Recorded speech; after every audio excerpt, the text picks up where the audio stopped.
Hello friends, good morning.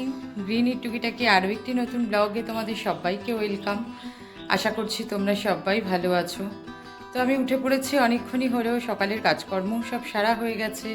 এবারে যাব হচ্ছে রান্নাঘরে, ঝটপট বসাবো হচ্ছে সকালে রুটির তরকারিটা, কারণ এরপরে যদি তরকারিটা বসাই তাহলে আরও অনেক দেরি হয়ে যাবে।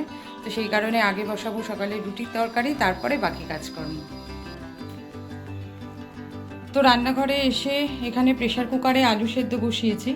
আজকে সকালবেলা রুটির সাথে বানাবো হচ্ছে আলু মরিচ, সেই কারণে আলুটা একটা সিটি দিই। আলুটা সিটিতে বসিয়ে বেরোলাম একটু বাইরেটায়। আজকে এই পিচ কালারের গাছটায় 3টে থোকা জবা একসাথে ফুটেছে। আর এই গাছগুলোকে না আমার মা সব, এই যে এইখান থেকে গাছগুলো তো সব এইখানে থাকতো, এইখান থেকে আমার মা সব গাছগুলোকে সরিয়ে সরিয়ে এই পাশটাতে দিয়েছে। আসলে এত প্রচণ্ড রোদ্দুরের তাপ না, গাছগুলো সহ্য করতে পারছিল না, সব কুড়িগুলো হলুদ হয়ে হয়ে ঝরে যাচ্ছিল। তো এই জায়গাটায় যেহেতু একটু শেড আছে, আর এখানে রোদটা না টানা থাকে না, খানিকক্ষণ সকালবেলা থাকে, তারপরে এখানটা ছায়া পড়ে যায়। তো সেই কারণে যতগুলো গাছ ধরেছে আর কি এখানে, ততগুলো গাছ সব সরিয়ে সরিয়ে এখানটাতে দিয়েছে। আর আজকে ওই গাছটাতেও একটা অরেঞ্জ কালারের ফুল ফুটেছে। আর একটা জিনিস তোমাদের দেখাই, যেটা একেবারেই নতুন, সেটা হচ্ছে আমার অ্যাডেনিয়াম গাছে এতদিন বাদে ফুল ফুটেছে, আর অনেকগুলো কুড়িয়েও এসেছে। আলু মরিচ বানানোর জন্য আলুটা সেদ্ধ করে এই যে পিস পিস করে নিয়েছি, আর ধনেপাতাটা ধুয়ে গুছিয়ে রেখেছি, ধনেপাতাটা কুচি করে নেব। আর এখানে কড়াইটাও গরমে বসিয়ে দিয়েছি, এবারে বানিয়ে নেব আলু মরিচটা।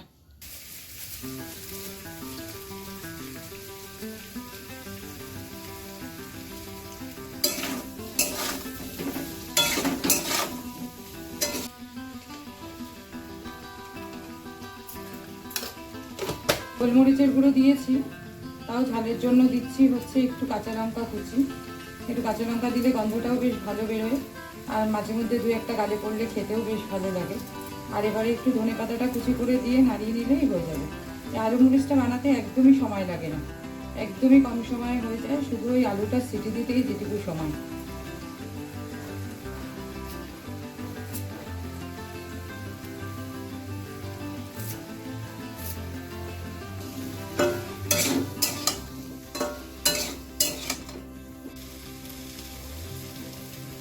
গ্যাসটা বন্ধ করে দিলাম, হয়ে গেছে আমার আলু মরিচটা।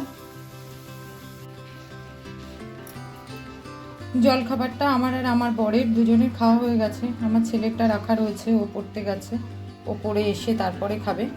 আর চলে এসেছি দুপুরের রান্নায়। আজকে দুপুরবেলা রান্না করব হচ্ছে লাউ চিংড়ি। তো লাউটা কেটে নিয়েছি, আর করব হচ্ছে কাতলা মাছ। কাতলা মাছের জন্য আলু পেঁয়াজ সব কিছু কেটে নিয়েছি। প্রথমে লাউটা করব, তারপরে মাছটা করব। তো রান্নাটা এবারে শুরু করব।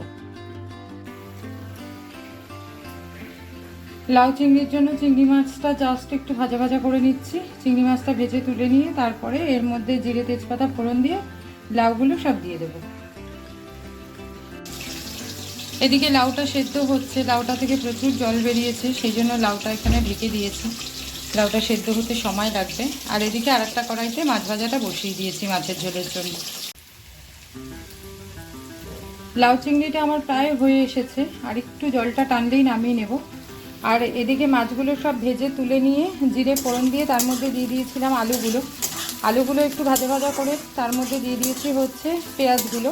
পেঁয়াজটা ভাজা ভাজা করে দিয়ে দেবো হচ্ছে নুন, হলুদ, মিষ্টি, লঙ্কার গুঁড়ো আর সামান্য একটু জিরের গুঁড়ো। আজকে কিন্তু মাছের ঝোলে কোনো বাটনা দেবো না, শুধুমাত্র জিরের গুঁড়ো, হলুদ গুঁড়ো, লঙ্কার গুঁড়ো এটা দিয়েই মাছের ঝোলটা রান্না করব, একদম পাতলা করে। মাছের ঝোলটা ফুটে উঠেছে, ভেজে রাখা মাছগুলো সব দিয়ে দিয়েছি এর মধ্যে। আর এদিকে বাইরেটায় হঠাৎ করে কালো করে এসে বেশ ভালো রকমেরই একটা হাওয়া দিচ্ছে, আর তার সাথে বৃষ্টিও পড়ছে। সকালবেলাও একবার বৃষ্টি হয়েছে, তারপরে আবার ভালো রোদ বেরিয়ে গেছিলো। তো ভাবলাম যে আজকের মধ্যে বোধহয় ওয়েদারটা ক্লিয়ার হয়ে গেল, কিন্তু এখন আবার হঠাৎ করে পুরো মেঘলা করে এসেছে, আর বৃষ্টিও চালু হয়েছে। রান্নাটা আমার হয়ে গেছে। এই যে এই হচ্ছে লাউ চিংড়ি, আর এখানে হচ্ছে কাতলা মাছের ঝোল। ভাতটাও হয়ে গেছে, রান্নাঘর মোছা পরিষ্কার করা সমস্ত কিছুই হয়ে গেছে। মধ্যিখানে অনেকটা সময় পার করে চলে এসেছি এখন রাত্রিবেলা রান্নাঘরে, রাত্রের কাজগুলো মোটামুটি সারার জন্য। তো এখন করে নিচ্ছি হচ্ছে রুটি। এমনিতেই তো সকালের রুটিটা রাত্রিবেলা করে রাখি, এখন সকালবেলা জল খাবারটা যেহেতু তাড়াতাড়ি খাই সেই জন্য। আর আমার ছেলে যেহেতু জিম জয়েন করেছে এই কিছুদিন হলো, তো ও আর এখন রাত্রিবেলা ভাত খায় না, ও রাত্রিবেলা রুটি খায়। সেই জন্য ওর জন্য রাত্রিবেলা এখন প্রত্যেক দিন আমার রুটি করতেই হয়। তো এক পাশে ভাত বসিয়ে দিয়েছি আর এক পাশে রুটিটা করে নিচ্ছি। রুটিটা তো আমার করা হয়ে গেল, আর ভাতটা হয়ে গেলেই রাত্রের খাবারটা সবাইকে দিয়ে দেবো। তো আজকের রুটিটা করার সাথে সাথে আমার আজকের ব্লগটা আমি এখানেই শেষ করছি। আমার আজকের ব্লগটা যদি তোমাদের ভালো লেগে থাকে তো ব্লগটাতে একটা লাইক করে দিও, আর কমেন্ট করে অবশ্যই জানিও আমার ব্লগগুলো তোমাদের দেখতে কেমন লাগছে। যদি ভালো লেগে থাকে তো আমার চ্যানেলটা অবশ্যই সাবস্ক্রাইব করে নিও। আজকের মতন টাটা, গুড নাইট। তোমাদের সাথে দেখা হবে আবার আরেকটা কোনো নতুন ব্লগে।